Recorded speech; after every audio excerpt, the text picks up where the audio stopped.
Hello, hello, and welcome to Storynory. You're listening to Jana, and I'm dropping by with a cheesy mousy story, Jimmy Mouse and the Magic Card. It was a fine evening in the seaside cafe when the mice held their regular meeting to discuss the latest news. The cafe was quiet. The humans had all gone home, leaving the mice to their important business. Judith Mouse, always sharp-eared and well-informed, began by sharing some news she had overheard from the chatter of customers. How exciting! A new cheese shop has opened on the high street, and it's called Expensive. What's expensive mean? Asked Henry Mouse, scratching his whiskers. Oh, it means it's really, really good. Piped up Rodina Mouse. And it's really hard to get. Judith glanced at her younger friend with a tiny smile. Rodina always liked to show that she knew almost as much as Judith did, and she often jumped in with her own opinions before Judith had a chance to finish.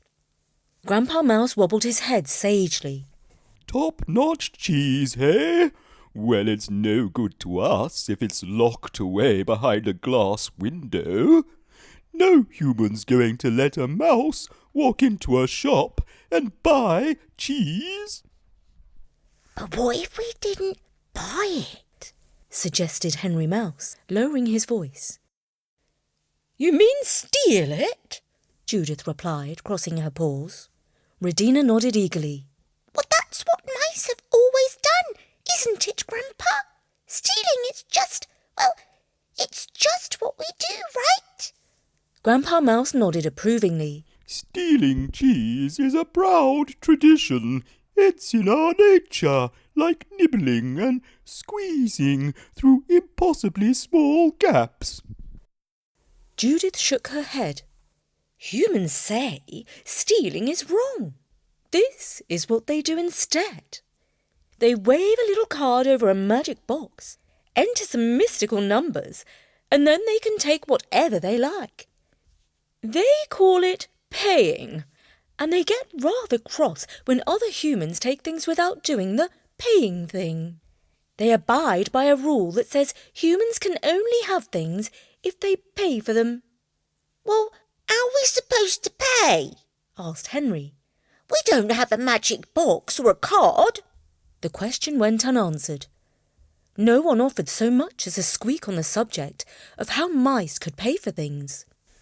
Jimmy Mouse, who was quietly nibbling a crumb of shortbread, suddenly found himself the centre of attention.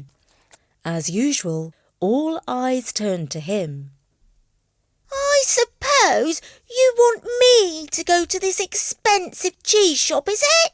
He squeaked nervously. Of course, said Grandpa Mouse with a wave of his paw.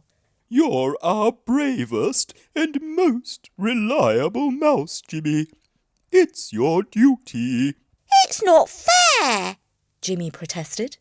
Why does everyone always think I'm reliable? Why don't you pick someone totally unreliable for a change? But it was no use.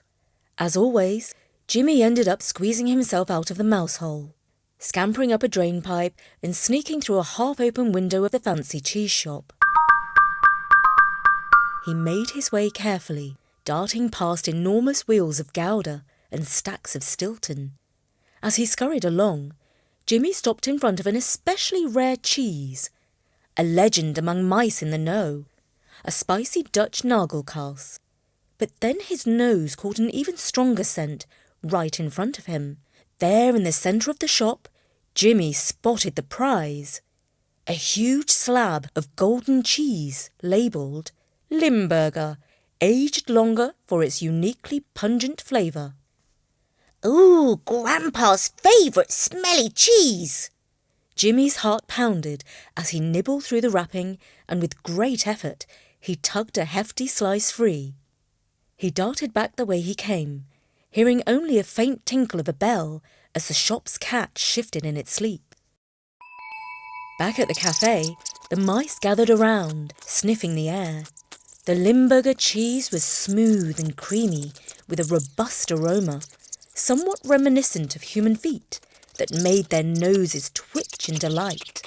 Fabulous! I haven't smelt anything so wonderful since years ago when I took a ride in a laundry basket full of dirty socks, declared Grandpa. But what will the humans do when they find out their special cheese has been nibbled in the night? Worried Rhodina. They could make the cat go hungry so he stays up and hunts mice. We need to learn how to pay, said Judith thoughtfully. Humans don't seem to mind sharing when they've done their magic trick. Then, as if by fate, Jimmy stumbled upon an extraordinary discovery the very next day. He found a plastic card lying on the pavement outside the cafe. It had a picture of a fierce bird and the words Mexican Express written across it. That's it! Squeaked Rhodina excitedly. That's a paying card. We can use it to do magic just like humans. The mice were thrilled. They polished the card until it gleamed and made little bags from scraps of cloth. Judith insisted that they looked as respectable as possible when venturing out. Jimmy, now accompanied by Judith, made the perilous journey back to the cheese shop. They wriggled through the air vent and approached the magic black box the humans used to do the paying thing. Judith took a deep breath. Right, we must hold up the card like this, she demonstrated, and the magic box should flash and make a happy beep. If it does, we'll have paid. Jimmy hesitated, but then he held up the Mexican Express card to the machine. A green light flashed, and the machine beeped just as Judith said it would. The two mice stared at each other in disbelief as the doors of the glass cheese cabinet clicked open. They slipped inside the cabinet and filled their bags with the best crumbs of Limburger, Gouda, and a particularly fragrant truffle-infused brie. Before they left, Judith insisted on looking at the number on the machine. 999.32, she read out slowly. That must be the magic number.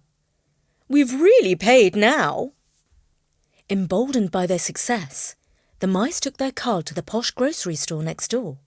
They stuffed their bags with bran flakes, raisins, and even organic sunflower seeds. They returned home with more fine food than the family of mice had ever known. For the next few days, they lived like kings, even using the card at the cafe when they took crumbs from the tables. Each time, Judith insisted on a polite wave of the card before taking anything. One day, as Jimmy and Judith were peeking out of the mouse hole, they overheard one of the frequent customers talking to the cafe owner. "Well, I'm looking for my Mexican Express card," he said, looking downcast. "And someone's been using it all over town. £999 on cheese, £600 at the grocery store, and—" He paused dramatically. £62 here on tea and sandwiches? £62 on tea and sandwiches? The cafe owner repeated, baffled. My prices aren't that steep. I know, but if I find out who took my card, the man fumed. Keep an eye out for me, will you? Oh, yes, indeed, said the cafe owner. Only a really bad person would use someone else's card to buy 1,000 quid's worth of cheese. Judith and Jimmy glanced at each other, their hearts racing. I do believe we've been overspending, whispered Judith. Humans say it's bad manners to overspend. Do you think we should, stop paying? Jimmy asked, his little heart thumping. Judith paused, considering carefully. Yes, perhaps the humans aren't very fond of us using the card. Let's leave that to them in future. What should we call it then? Asked Rhodina, who had been listening from behind. Judith nodded. From now on, we'll say we're borrowing. Borrowing is a much nicer word. Humans do it all the time. They borrow money, they borrow things, and then they feel better about it. So are we not stealing then? asked Jimmy, feeling slightly better. No, said Judith firmly. We are borrowing, and remember, words are very important. It's not what we're doing that's changed. It's what we call it. The mice nodded in agreement. They resolved that from now on they would never say they were stealing again.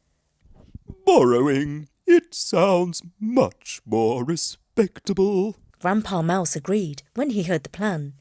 After all, we are a very respectable family of mice. And with that, they happily returned to their normal routine, just doing what mice have always done. And the humans, well, they behaved as humans are supposed to, the good ones anyway. The customers of the cafe were nice, well-behaved people, generally speaking. They never stole, because stealing is bad, nor did they borrow without asking, because that's bad too. Instead, they paid for things with their magic cards and were careful not to overspend, even on the finest and stinkiest things in life, like Limburger cheese. And that was Jimmy Mouse and the Magic Card, read by me, Jana, for Storynory.com. And parents, if you have a magic card, this would be a very good time to support Storynory. We love giving you stories, and we would like to carry on giving you stories for as long as humanly possible. So if you can, please help us continue this journey. The easiest way is via PayPal, and the link is on our website at Storynory.com.